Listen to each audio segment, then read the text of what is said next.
So just to give you an idea of what we're doing here, on the top right you have the Aland Islands, which we'd just been around, and on the bottom left you've got Stockholm. It's about 75 odd miles from one to the other, but that's as the crow flies. The way the wiggle goes, it's probably an awful lot more, and there's 1,001 ways you can do this, and this is the way we chose.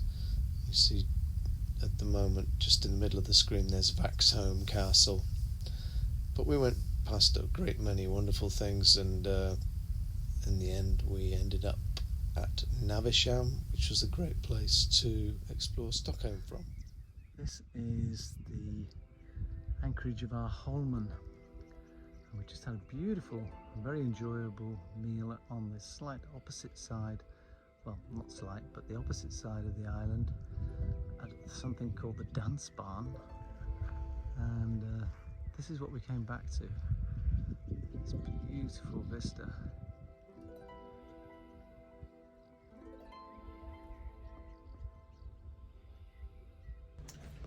Is he happy about us? He doesn't care.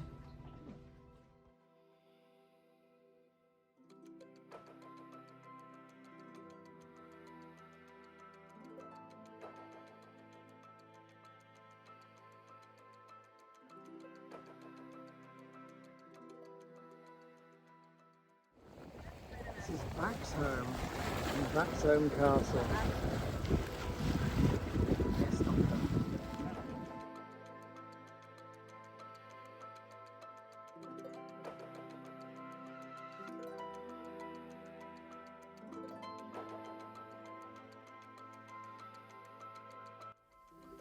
One of the compelling reasons to go to Stockholm was to visit the incredible Vasa Museum, which has the sailing ship Vasa, or warship Vasa, built 1626 to 1628. Extraordinary piece of naval construction. She was built using 1,000 oak trees. Unfortunately, she sank on her maiden voyage because she wasn't stable, and she flooded when she heeled over to the wind, and that was the end of her.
This is a beautiful evening after a very rainy day. Often we find that the evenings are glorious, regardless of what's happened during the day, and today is no exception. Gorgeous anchorage. We're here in a place called Oskarshamn, and we enjoyed a somewhat wet day, but we had some lunch in a little restaurant over there. It's charming. Anyway, that's what we got, and it's 9:10 at night.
Sailing today, just lovely.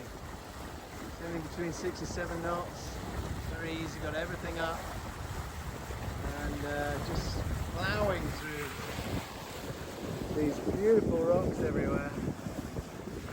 You get used to it after a while, and it's really something that needs to be experienced. Gorgeous. You have to be very vigilant with your navigation.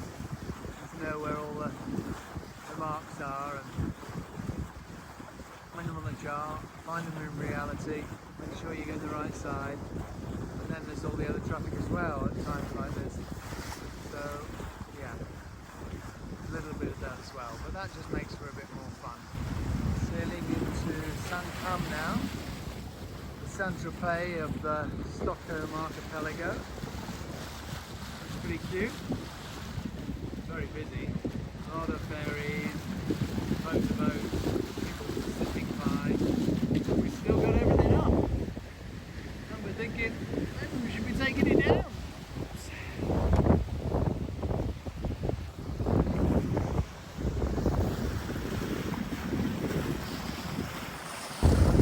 Here in Stockholm, I just wanted to give you a bit of a flavour of how chaotic it is at high season.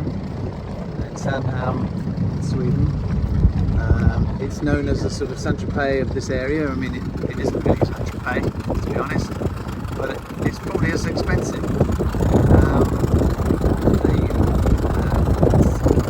Great celebratory times for the Swedes, and this is where you come.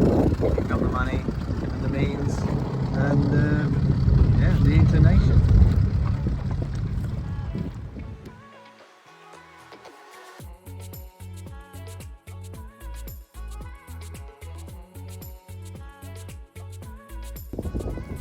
It's a typical scene from outer archipelago. It's kind of very low lying, beautiful rocks. Actually, you can't really see much here, but there's a few boats over there. But in this little archipelago, there must be maybe 20 or more. And yeah, there's nothing for miles. I guess that's why. Talk about getting away from it all.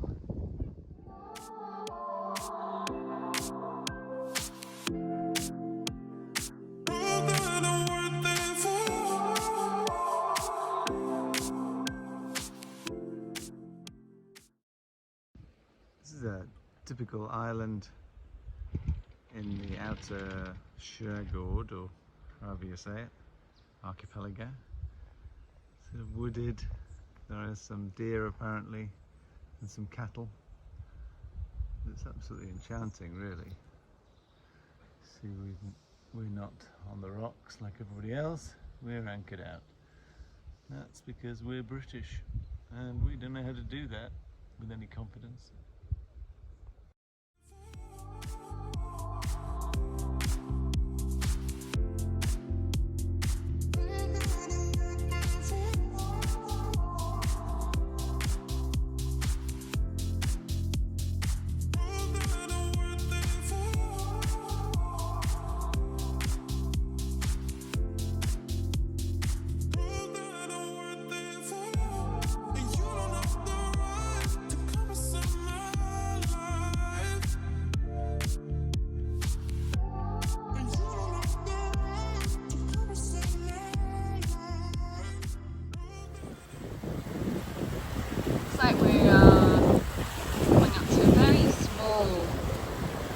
channel, rather narrow is a better word.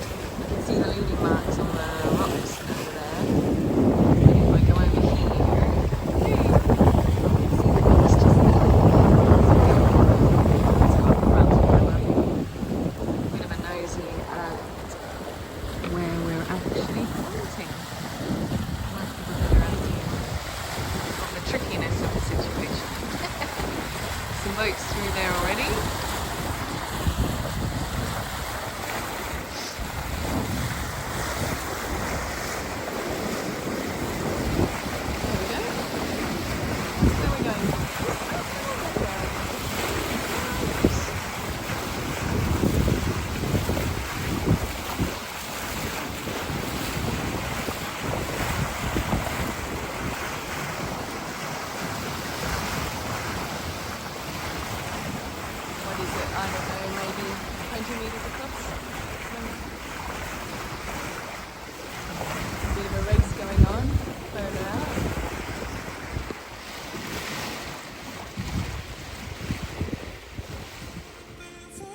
blue skies.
Good evening. This is now 7:30 in the evening. Another nameless anchorage amongst thousands, and it's just looking particularly beautiful as the sun's going down. The sun's going down a bit earlier these days, but it's a long descent, and it's just wonderful anchorage. Calm and protected from all sides. Good evening. This is us having arrived in Getero, which is about 10 miles short of Kalmar, and we've had a lovely day, but wind was a little bit hit and miss, but that's okay. We managed to get nearly 40 miles down south, which is great. Got a beautiful evening. I don't know if you can see, but there's a little seal on a rock over there, and the sky is beautiful, and we've got high hopes that we're going to see the asteroid show tonight. It's the 13th of August, so fingers crossed for that.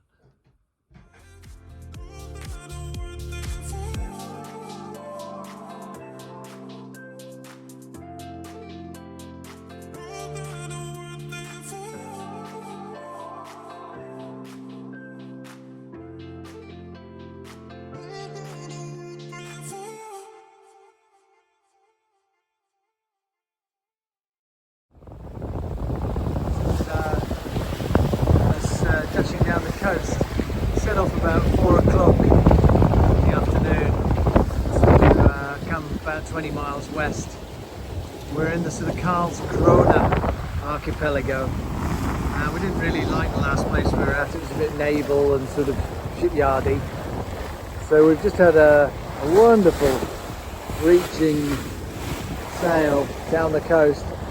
We're very lucky with the wind, south-southwest, gave us a sort of close reach, about 50 degrees. It was actually fantastic. So we've been doing sort of 7.5 knots pretty much all the time. Thought we just had dinner and beautiful evening sailing. We've got a few miles to go.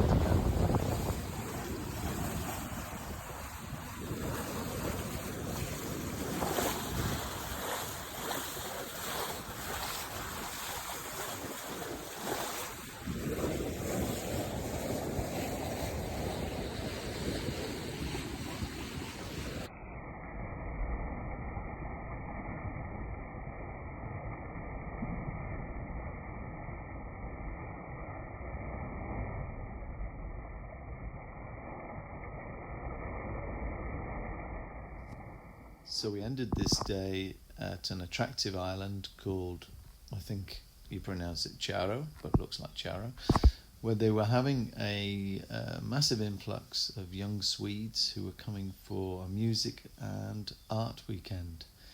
And it looked like it was setting up to be quite a hoolie. Next up was Hanö, and that was also very pretty, and we met some nice people there before we set off to Bornholm. This is at the top of Hanö, On a beautiful still day. We didn't have much great sailing today, but it was still a pleasure to be out on the water. And this is the lighthouse at Hanö.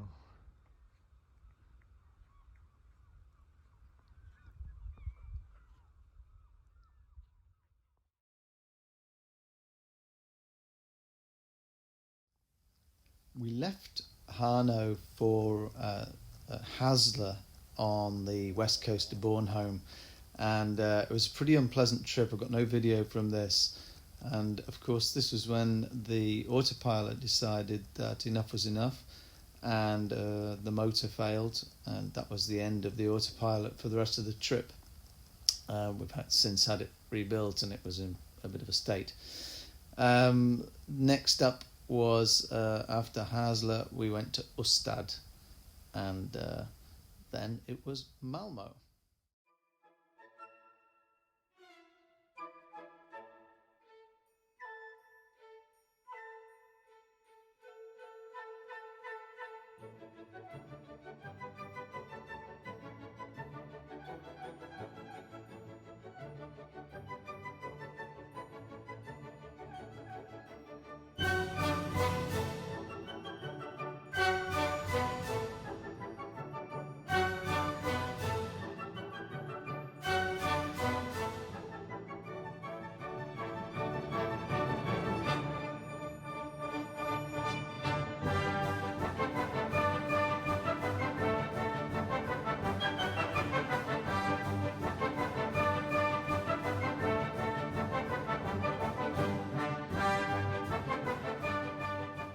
This is a little enclosed place, I suppose you'd call it, in Malmö. A place that doesn't look very particularly salubrious on coming into the port, but it's actually rather lovely in the old town.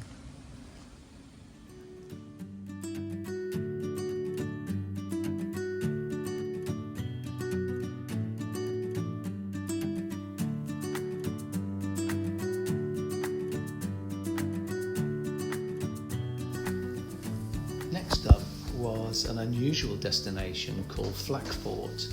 It was built on a reef, and it's one of 11 fortifications for Copenhagen during the wars. This one was completed in 1916 and is a fascinating visit.